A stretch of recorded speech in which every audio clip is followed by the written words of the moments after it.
Para la vivienda, Marta, ¿qué te parece a vos? Que estamos viviendo una necesidad, la vivienda. Es una demanda que hay. Y si hay una demanda, tiene que haber oferta. ¿Qué pasa? Claro, acá determinados matices del socialismo o del estatismo nos han impedido a saber que toda oferta tiene que tener su demanda y toda demanda su oferta, y ese es un juego de la economía eterno que nadie lo va a poder evitar. Y mientras le pongamos palos en la rueda a ese sistema, nos va a ir mal y nos va a agravar el problema del desempleo y nos va a agravar todo tipo de problemas y nos va a generar la inflación, porque viste que siempre reduce todo en eso, todos caemos en eso. No hay créditos para, sí hay créditos para la vivienda, lo hacen muy bien y están buscando toda la forma y la vuelta, pero siempre se encuentran con dos o tres problemitas. ¿Cuáles son? La indexación, que ha tenido horribles consecuencias en nuestra historia reciente de 10 años, 20 años, 40 años atrás, poco tiempo, ¿verdad? La ley 1050, donde los Kirchner empezaron a hacer su fortuna extorsionando a los dueños de inmuebles, a los pobres tenedores o compradores de departamentos para su vivienda, que iba la propia Cristina o el propio Kirchner o el socio a ejecutarles la hipoteca. Y en algunas oportunidades se olvidaban de devolverles el pagar y se lo volvían a cobrar. Estos niños que hoy están acusados de determinados actos de delincuencia, ahora ya les vino les vino esta situación de que al frente del Estado durante 12 años han cometido muy graves delitos y tienen que pagarlos. Pero seguimos con los créditos para la vivienda. Marta, vos tenías algo que decir, porque me estuviste hablando de esto con un énfasis bárbaro y un criterio muy serio. Expresáselo a tus oyentes, me parece, ¿no? ¿Por qué el problema siempre es la inflación y cómo pagamos la inflación? ¿Y cómo hacemos para que haya una cláusula alternativa que no tenga la indexación, que se lo mata a cualquiera y no prosperan las cosas? Sí, llámese como se llame indexación, se llame ajuste, se llama intereses, digamos, lo cierto es que aquel que presta tiene que tener alguna garantía de poder recuperar en valor lo mismo que puso, y cuando no hay moneda, no hay posibilidad de calcular eso de manera razonable, digamos, ¿no? Yo me acuerdo haber comprado 2 departamentos en la época previa a la 1050, y las 2 financieras que a mí me prestaron la plata, las 2 quebraron. A mí me benefició muchísimo porque terminó la inflación, terminé pagando ese departamento de chaucha y palitos por la inflación, pero lo cierto es que las financieras no volvieron a invertir, no volvieron a prestar, quebraron y desaparecieron. ¿Qué le dirías a Macri en este momento para que termine con esto y nos dé solución? La solución para poner a la vivienda. Hoy por hoy, si yo fuera Macri, le diría que directamente tendría que dar préstamos en dólares. Ajá.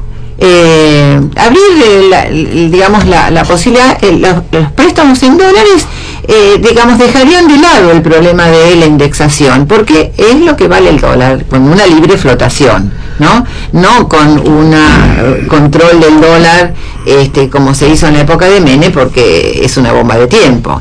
Pero si, digamos, a valor dólar uno puede recuperar lo mismo que puso, sería posible que la tasa de interés sea una tasa de interés baja. Yo diría lo mismo que vos, pero con una precisión mayor. Diría, haga lo que hizo Arturo Frondizi, el gran presidente ese.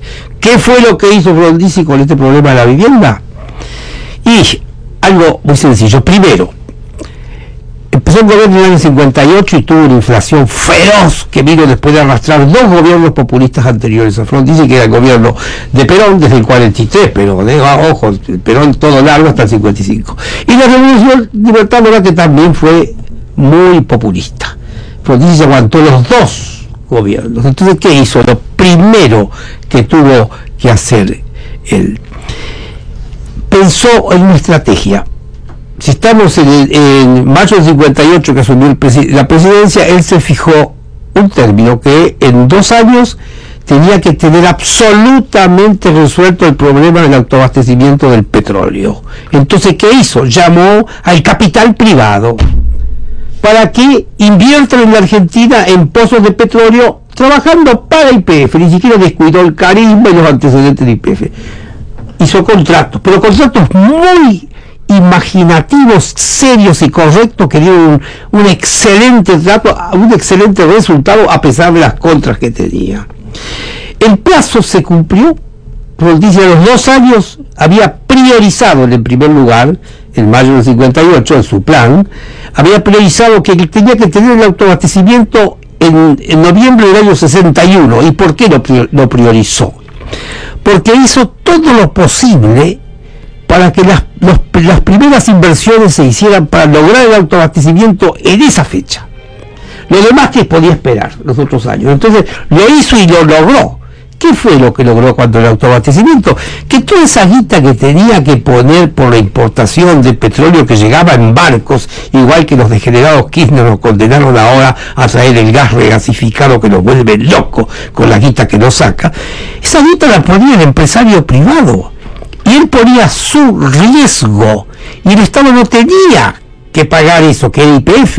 En este caso YPF era un co-contratante, se hacía contrato de locación de obras y servicios, y ese contrato lo hacían con YPF. Entonces sacaban el petróleo los tipos con su plata, acompañados de YPF en el contrato, y después resulta que el Estado no tenía que pagar esa guita. ¿Y cuánto? En ese tiempo lo que tenía Frondizi como terrible carga encima del Estado, es que tenía que gatillar lo que en ese tiempo era brutal, $700 millones por año.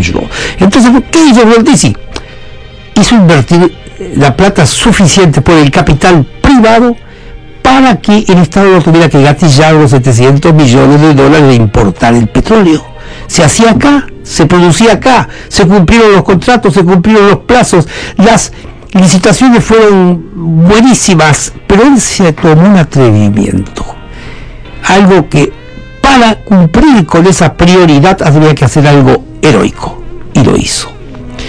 Todo lo que era para la meta del autoabastecimiento, o sea, noviembre del 61, se hacía sin licitación y por contratación directa, porque la necesidad y urgencia que había de producir nuestro propio petróleo para ahorrarnos la guita del Estado, que había que gatillar ahí, discúlpenme los términos, pero son los más claritos, le venía bien, lo hizo.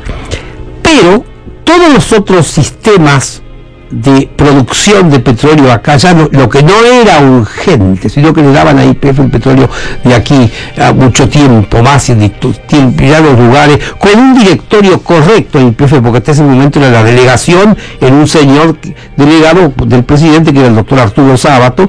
Siempre que lo evoco me emociono mucho, yo trabajé al lado de él y por eso conozco este tema, bien con seriedad lo conozco. Así que dijo, cuando se constituyó el directorio de YPF, y no tengamos que manejarlos con una YPF dirigida por un delegado, vamos a hacer ahí mismo los contratos todos por licitación pública como corresponde, y así se cumplió. Ahora, ninguno de los funcionarios de Frondizi terminó viviendo en mansiones, ninguno terminó con ninguna denuncia de deshonestidad y de cobrar coimas, en absoluto. Todos fueron personas que nos conocíamos y veíamos su sistema de vida, que si habían tenido un departamento de 5 ambientes en Devoto, en cualquier lugar, seguían viviendo en la misma casa. El mismo presidente Frondizi terminó sin la vivienda que tenía antes de ejercer la presidencia, y después le tuvieron los amigos que comprar un departamento no lujoso también a él, y lo mismo ocurrió con el doctor Illa después. Totalmente correctas estas personas. El doctor Illa, inclusive, los mismos contratos de Frondizi, que empezó atacándolos y anulándolos, después los renegoció y siguieron funcionando, y después vino Alfonsín, que hizo el plan Houston, que eran los mismos contratos de Frondizi con otro nombre, y eso anduvo y funcionó, y el autoabastecimiento nuestro continuó hasta que llegaron los malditos Kirchner. Y así voy a emplear toda la fogosidad que tengo para decir lo que son: una manga de estafadores criminales que nos llevaron al desabastecimiento, quiero decir, sí, nos llevaron a la importación total, donde el señor De Vito tiene una responsabilidad tan importante como don Néstor Kirchner, que también nos llevó a esa calamidad que fue traer de nuevo la importación, pero ahora peor, porque los barcos, los buques que llegan acá con el gas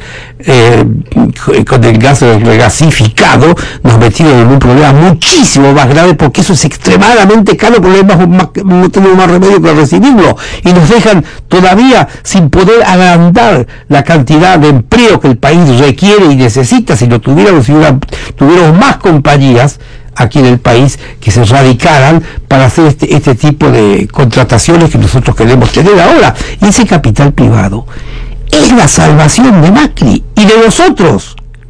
¿Por qué tenemos que seguir con el estatismo estúpido que los Kirchner le vendieron a la gente? Y la gente de la izquierda que todavía no lo entendió, porque están totalmente obnubilados ellos con la teoría del imperialismo norteamericano, o el imperialismo inglés, o el imperialismo francés, o el imperialismo sueco, de todas las demás cosas. Están absurdamente influenciados.